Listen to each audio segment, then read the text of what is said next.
नमस्कार। BA part third Sanskrit के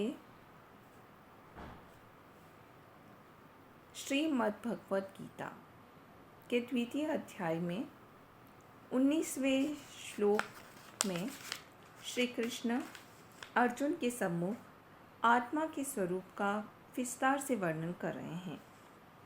य एनं वेत्ति हन्तारं यश्चैनं मन्यते हतम् उभौ तौ न विजानीतो न यं हन्ति न हन्यते। य एनं हन्तारं वेत्ति, जो इस आत्मा को मारने वाली समझता है, और य एनं हतं मन्यते, जो इसको हतं मरा हुआ या मरने वाला मन्यते मानता है। तौ उभौ, वे दोनों ही न विजानीत, इसको वास्तविक रूप में नहीं जानते। न यम हन्ति, न तो यह आत्मा मरती है, न हन्यते, न मारी जाती है। मारना मरना ये सभी विकार है जिसमें आत्मा साक्षी के रूप में मौजूद रहती है, तथापि सारे विकारों से ये निर्लेप रहती है। आशय यह है कि आत्मा न तो हनन क्रिया का कर्ता हो सकती है, न कर्म हो सकती है। इससे अर्जुन की इस भावना का निराकरण हो जाता है कि मैं भीष्म आदि को युद्ध में मारने वाला हूँ। अगले श्लोक में श्री कृष्ण अर्जुन के सम्मुख आत्मा की निर्विकारता की पुष्टि कर रहे हैं। न जायते म्रियते वा कदाचित् न यं भूत्वा भविता वा न भूय अजो नित्य शाश्वतो अयं पुराणो न हन्यते हन्यमाने शरीरे।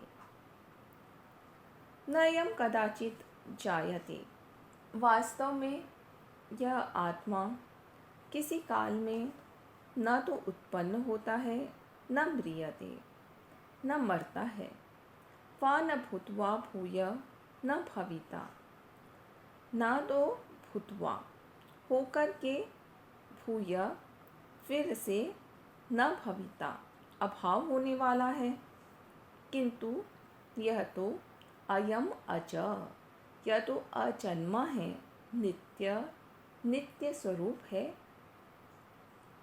शाश्वत सदा रहने वाला है, पुराना शरीरे हन्यमाने न हन्यते, नित्य नूतन है, पुरातन होकर भी ये नूतन है। शरीरे हन्यमाने, क्योंकि शरीर के नाश हो जाने पर भी न हन्यते, इसका विनाश होता नहीं है। आत्मस्वरूप को बतलाते हुए यहाँ ये प्रतिपादित किया गया है कि अपनी इन्हीं विशेषताओं के कारण यह दृश्यमान शरीर, स्थूल शरीर नष्ट हो जाता है, पर आत्मा नष्ट नहीं होती। गीता में आत्मा शब्द का प्रयोग संस्कृत में पुल्लिंग में किया गया है, जबकि हिंदी में आत्म शब्द स्त्रीलिंग में प्रयुक्त होता है। इसीलिए गीता के इन श्लोकों में सभी क्रिया विशेषण वगैरह में सब जगह पुल्लिंग का प्रयोग देखने में आता है।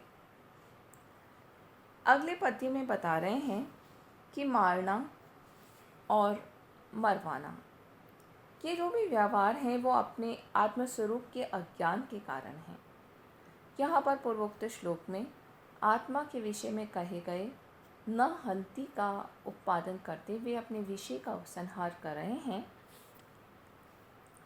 वेदा विनाशिनम नित्यम य एनम जम अव्ययम कथम स पुरुष पार्थकम खादयति हन्ति कम। पार्थ, हे पृथापुत्र अर्जुन, यह एनम, जो इस आत्मा को अविनाशिनम विनाश से रहित, नाश से रहित, नित्यम, नित्य, अजम, अजन्मा, अव्ययम, अव्यय अर्थात अक्षय रूप में वेद जानता है। सपुरुष, वही पुरुष अपने को वैसा जान करके, कम घातयति, कैसे किसको मरवाता है, और कम हंति, कैसे किसे मारता है।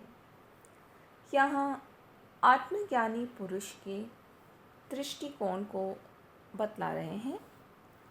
श्री कृष्ण कहते हैं कि जो पुरुष आत्मस्वरूप को जान लेता है, जिसने इस तथ्य को अच्छी तरह जान लिया कि आत्मा अजन्मा, अविनाशी, नित्य है, वो कैसे किसको मारता है और कैसे किसको मरवा सकता है। श्री कृष्ण अर्जुन से आत्मा की अमरता को प्रतिपादित करने के बाद एक बहुत ही सामान्य से उदाहरण से जन्म और मृत्यु की व्याख्या अगले श्लोक में कर रहे हैं। वासांसि जीर्णानि यथा विहाय नवानि गृह्णाति नरोपराणि तथा शरीराणि विहाय जीर्णानि अन्यानि संयान्ति नवानि देहि। यथा, जिस प्रकार नर, मनुष्य, जीर्णानि वासांसि, अपने जीर्ण पुराने हुए वस्त्रों को विहाय, छोड़ करके, त्याग करके, अपराणी नवानि गृह्णाति, दूसरे नवीन वस्त्र गृह्णाति, धारण कर लेता है। तथा उसी प्रकार देही, जीवात्मा, जीर्णानि शरीरानि विहाय, अपने पुराने शरीरों को विहाय छोड़कर, अन्यानि नवानि संयान्ति, दूसरे नए शरीरों को प्राप्त कर लेती है। इससे उसके स्वरूप में कोई भी विकार नहीं आता। प्रायः प्रत्येक प्राणी मृत्यु से डरता है। मृत्यु तो वास्तव में जीवन का ही दूसरा रूप है। श्री कृष्ण कहते हैं कि यदि एक बार आत्मा और जीवन का स्वरूप पूर्ण रूप से समझ में आ जाए, तो फिर कोई भी व्यक्ति मृत्यु से दुखी नहीं होगा। ये तो जैसे पुराने वस्त्र छोड़ने और नए वस्त्र धारण करने जैसी बात है, बहुत ही महत्वपूर्ण और स्वाभाविक है। राधा कृष्णन ने भी इस श्लोक के संबंध में टिप्पणी की है कि शाश्वत आत्मा एक स्थान से दूसरे स्थान तक नहीं चलती, परंतु शरीर धारिणी आत्मा एक स्थान से दूसरे स्थान तक जाती है। तात्पर्य यह है कि मनुष्य जो शरीर धारण करता है, उसमें आत्मा में कोई विकृति नहीं आती। आत्मा की अमरता और नित्यता को ही अगले श्लोक में फिर से प्रतिपादित कर रहे हैं। न एनं छिन्दन्ति शास्त्राणि नैनं दहति पावक न च एनं क्लेदयन्त्यापो न शोष्यति मारुत। एनं शस्त्राणि न छिन्दन्ति, इस आत्मा को शस्त्र आदि काट नहीं सकते। पावक एनं न दहति, अग्नि इसको जला भी नहीं सकती। न आप एनं क्लेदयन्ति, न ही जल इसको भिगो सकता है। न च मारुत शोष्यति, न ही वायु इसको सुखा सकता है। आत्मा के अवयव रहित होने के कारण तलवार आदि जो शस्त्र हैं वो इसके टुकड़े नहीं कर सकते। इस श्लोक में भगवान कृष्ण ने जो पृथ्वी आदि चारों भूत हैं उनको आत्मा का नाश करने में असमर्थ बतलाया है, क्योंकि आत्मा नित्य है।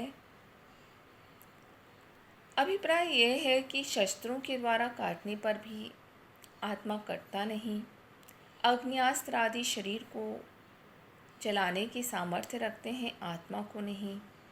वरुणास्त्र से शरीर गीला कर दिए जाने पर भी आत्मा नहीं गलता। वायवास्त्र से शरीर को सुखा दिया जाए परंतु आत्मा नहीं सूखता। शरीर अनित्य है, साकार वस्तु है, जबकि आत्मा तो नित्य है, निराकार है। विविध प्रकार के जो भी भूत पदार्थ हैं वो आत्मा पर अपना प्रभाव डालने में नितांत असमर्थ हैं। इसी बात को कह रहे हैं अगले श्लोक में श्री कृष्ण।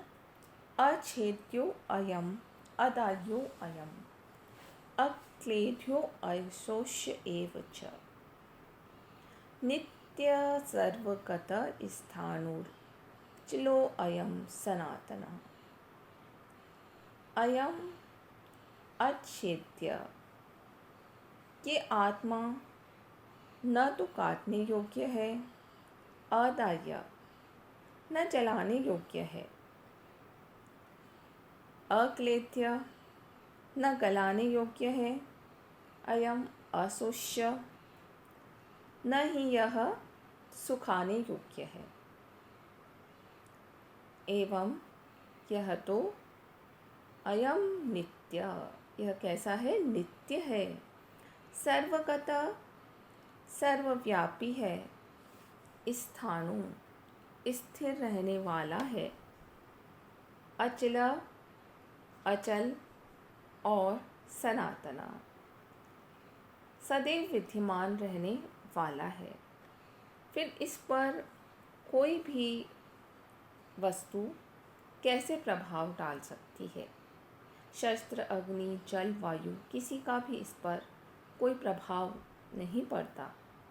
सनातन कहने का तात्पर्य ही यह है कि यह आत्मा जैसी है वैसी ही रहती है और हमेशा रहने वाली है। धन्यवाद।